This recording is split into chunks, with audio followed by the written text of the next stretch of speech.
Hello guys, good morning. So today we're going to overhaul generator number 2 and let's check it out. Before we are going to start our overhaul, we need to stop some system, the fresh water, lube oil, FO, and air system. Alright! Also, do not forget these warmer bulbs to close, inlet, and outlet. Alright! Then transfer the lube oil from the sump tank to the AA setting tank, and we can now start our overhauling. Alright!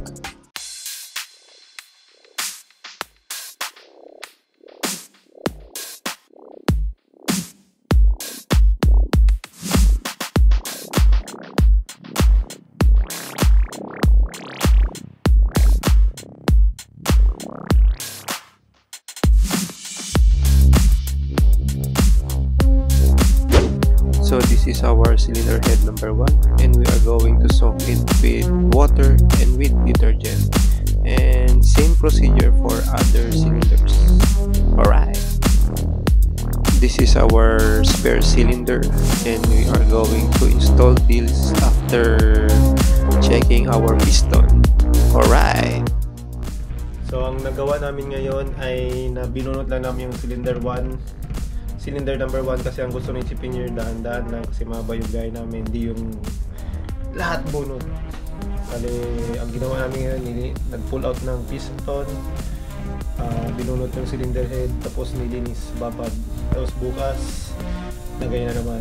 So dahan-dahan lang, dahan-dahan lang, dahan-dahan lang.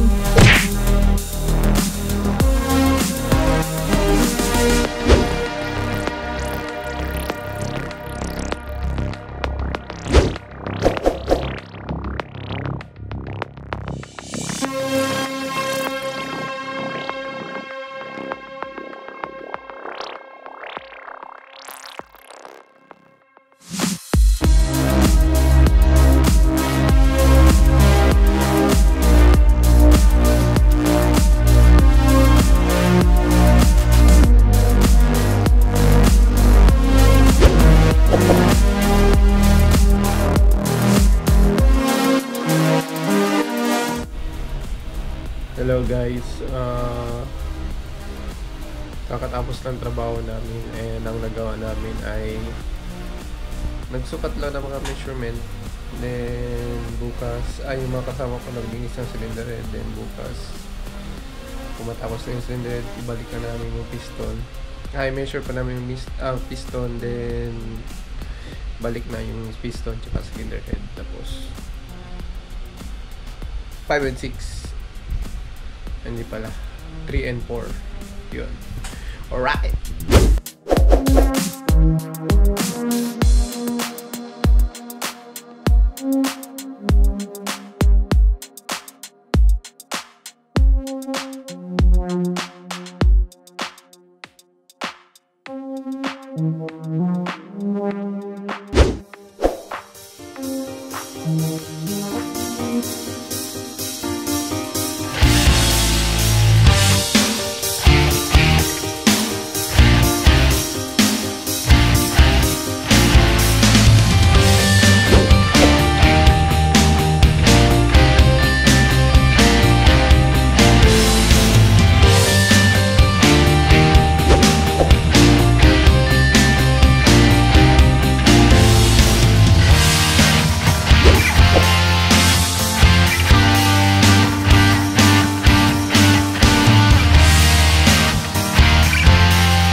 tapos na kami sa overhauling, kaya nakikita namin yung cylinder head na palit na yung spare, nalinisan na namin.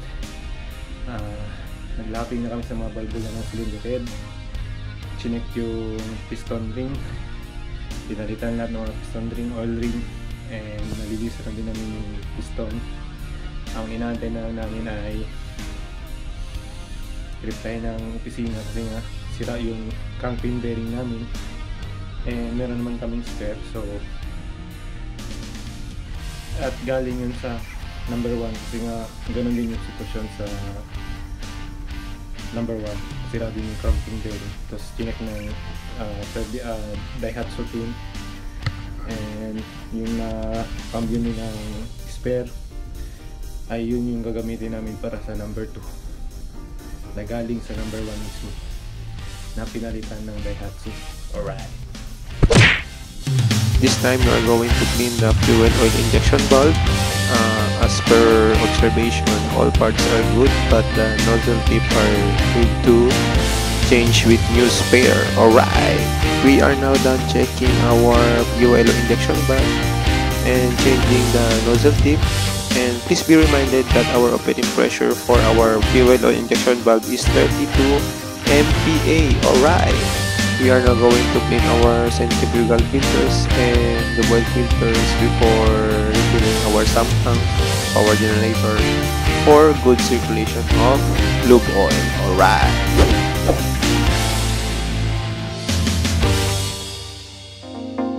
This time we are now installing our rocker arm and fuel injection valve from cylinder 1 to number 6. Alright. After installing the rocker arms, we need to conduct rapid clearance to ensure the opening and closing of our valves. And as for our generator, Daihatsu 6DE18 is 0.30 mm. Also, if you are going to conduct this work, please refer to your user manual. Ariga, thanks! Tapos na kami mag-overhaul ng AE number 2, and bukas iti-testing namin yung AE number 2 generator. Ipapakita namin sa inyo kung paano mag-testing ng generator from overhaul. So yung gagawin namin bukas testing is no load test and load test. Okay? So bukas ipapakita namin. We are going to open the warmer valves inlet first and let the air purge out inside the generator, then open the outlet. After that, we are going to open all the valves that we had closed before starting the overhaul. Alright! After opening of the valves, also please check the generator if there's any sign of leakage, especially for water, lube oil, fuel, and air system. Alright! Also start the lube oil priming pump for recirculation of the lube oil inside the system, and after that we can now start our testing of generator, load test and no load test. Alright.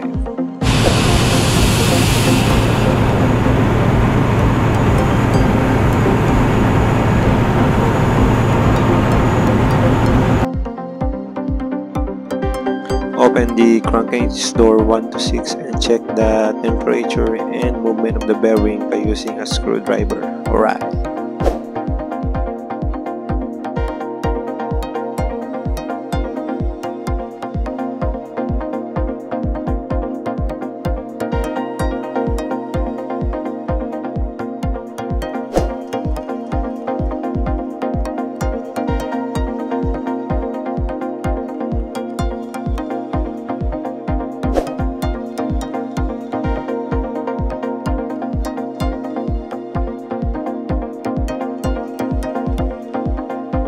Now we are going to proceed for load test. First, we need to synchronize our generator, and we are going to put the load for about 200 kilowatts.